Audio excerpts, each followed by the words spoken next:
"Show me a real disability, not just paperwork," demanded the security chief in front of the entire Paralympic training center. But the champion's response didn't just silence the guard. It left everyone stunned and taught an unforgettable lesson about dignity, respect, and true strength. The morning sun glinted off the sleek glass facade of the U.S. Paralympic Training Center in Colorado Springs, where the world's elite adaptive athletes had gathered for the international qualification meet. The atmosphere buzzed with anticipation as athletes from 37 countries prepared for events that would determine their path to the upcoming Paralympic Games. Security was tight, but typically respectful. Athletes with various visible and invisible disabilities moved through checkpoints with practice efficiency, their credentials and specialized equipment receiving careful but dignified screening. The venue had been designed specifically to accommodate every form of adaptive need while maintaining necessary security protocols. What made the center special was a balance it struck between honoring the extraordinary achievements of these athletes while providing the security awareness that high-profile international events demanded. The staff had been specifically trained to navigate the complex intersection of security requirements and disability accommodation, a delicate balance that was about to be dramatically tested by one security chief's personal biases. Michael Torres, 32, approached the athlete's entrance with the quiet confidence of someone who had become accustomed to the attention his accomplishments attracted. The four-time Paralympic gold medalist in swimming wore his Team USA warm-up jacket casually over athletic pants that concealed his high-tech carbon fiber prosthetic left leg. His muscular frame and easy smile reflected the journey from Marine Sergeant to IED survivor to Paralympic champion. Ray Dawson, 46, had overseen venue security for 15 years. His posture remained military stiff, a relic from his 8 years as an Army MP before transitioning to private security. Something about Torres caught Dawson's attention. Not the athlete's credentials, but a suspicion that had grown over years of what he privately called convenient disabilities. Sarah Chun, the event coordinator, noticed Dawson's eyes narrowing as Torres approached. She'd witnessed Dawson's skepticism before, particularly with athletes whose disabilities weren't immediately apparent, and she braced herself for potential trouble. Torres presented his official Paralympic ID and venue credentials at the security checkpoint, where most athletes received a cursory verification before proceeding. Instead, Dawson stepped forward from his supervisory position, taking the credentials from the junior officer. "These look too new," Dawson stated flatly, examining Torres' documentation with exaggerated scrutiny. A lot of people trying to pass as Paralympians these days for the perks. Torres maintained a neutral expression. "The credentials were just issued last week, sir. My qualification times and disability classification are on file." Around them, other athletes and officials slowed their pace, sensing the unusual tension. Dawson's voice carried intentionally. "Yeah, I've seen your type. Walking just fine until competitions, then suddenly needing accommodations." Chen approached quickly, recognizing the brewing situation. "Mr. Torres is a four-time gold medalist, Mr. Dawson. His credentials are in order." "I'll determine what's in order," Dawson replied, his finger tapping on Torres' prosthetic classification code. "Says here left leg amputation, but I don't see anything wrong with you." Torres remained composed. "My prosthetic is under my track pants, sir." "Convenient," Dawson replied, handing back credentials with visible reluctance. "We'll be watching you closely. Too many people gaming the system these days." Torres had nearly completed his pre-competition warm-up routine when Dawson reappeared, this time with another security officer. Several team members noticed the security chief's approach, their conversations falling silent. "Need to verify your equipment," Dawson announced loudly, causing nearby athletes to turn and stare. "Prosthetics can contain unauthorized materials." Torres straightened from his stretching position. "My equipment was cleared during registration yesterday, sir.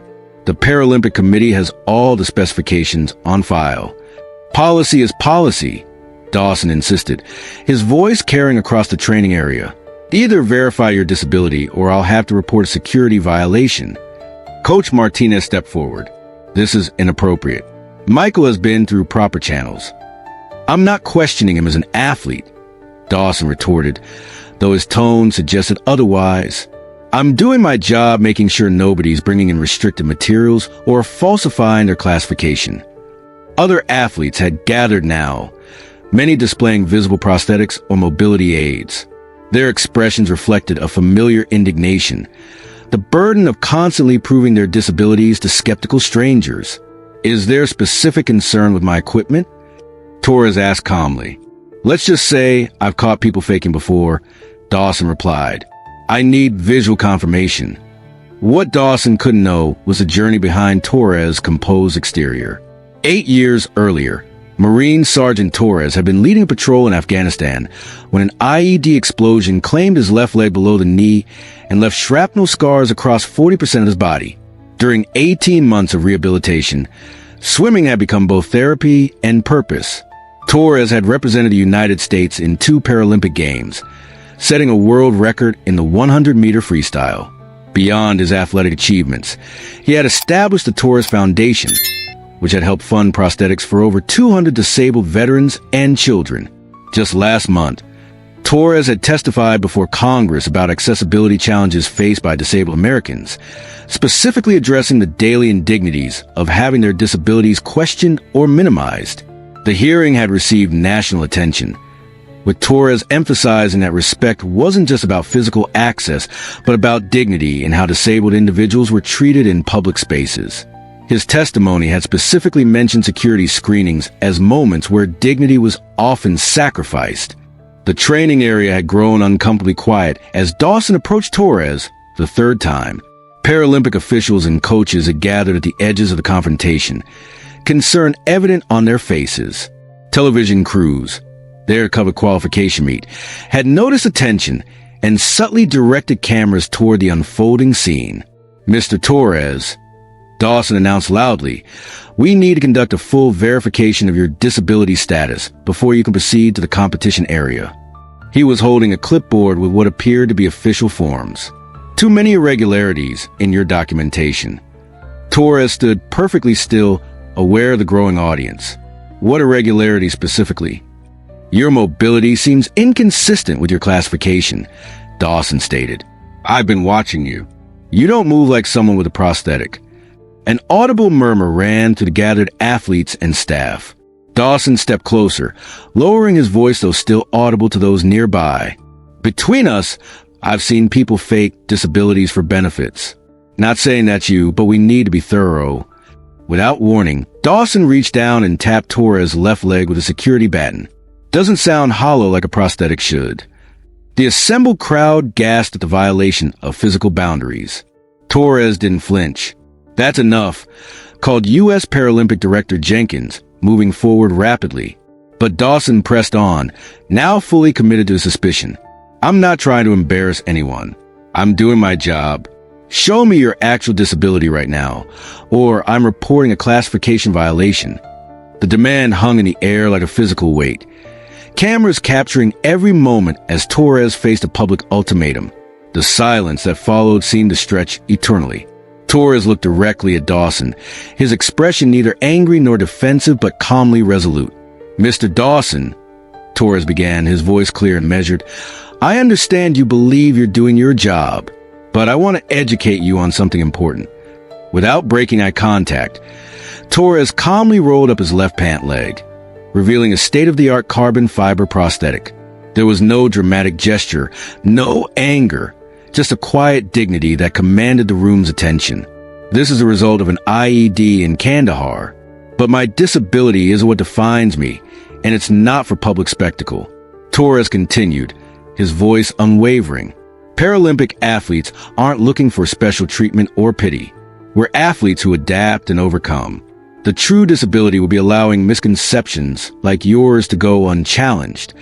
He rolled his pant leg back down with deliberate care. Now, I have a qualification race to prepare for. Is there anything else you need to verify? Center Director Patricia Reynolds arrived moments later, her face tight with controlled anger. Mr. Dawson, my office now. As Dawson was led away, Reynolds turned to Torres. I can't adequately express my apologies, Mr. Torres. This is what we stand for. Torres nodded calmly. I understand, but this isn't just about me. It happens to disabled people every day without cameras present. Around them, athletes and coaches have formed a circle of silent support. A Paralympic official approached, shaking Torres' hand with visible respect. "Your composure was remarkable." Most would have responded very differently. "Anger rarely educates," Torres replied. "And education is what we need." Later, as Torres prepared for his qualification heat, news of the incident had already spread throughout the center. Athletes from multiple countries approached him with quiet thanks for standing his ground without escalation. Dawson, meanwhile, had been temporarily relieved of duties, pending sensitivity training and review. As Michael Torres sliced through the water in his qualifying heat, setting a new personal best time, the stands erupted in support of applause that carried extra meaning after morning's events. The confrontation had transformed from a moment of potential humiliation into a powerful teaching opportunity. What does true respect look like across ability boundaries? Today's incident reminds us that dignity isn't automatically granted. Sometimes it must be calmly claimed. Have you witnessed or experienced similar discrimination? Share your stories in the comments below. If you appreciate conversations about respect and dignity, subscribe for our next video, Invisible Disabilities, the battles fought behind smiles.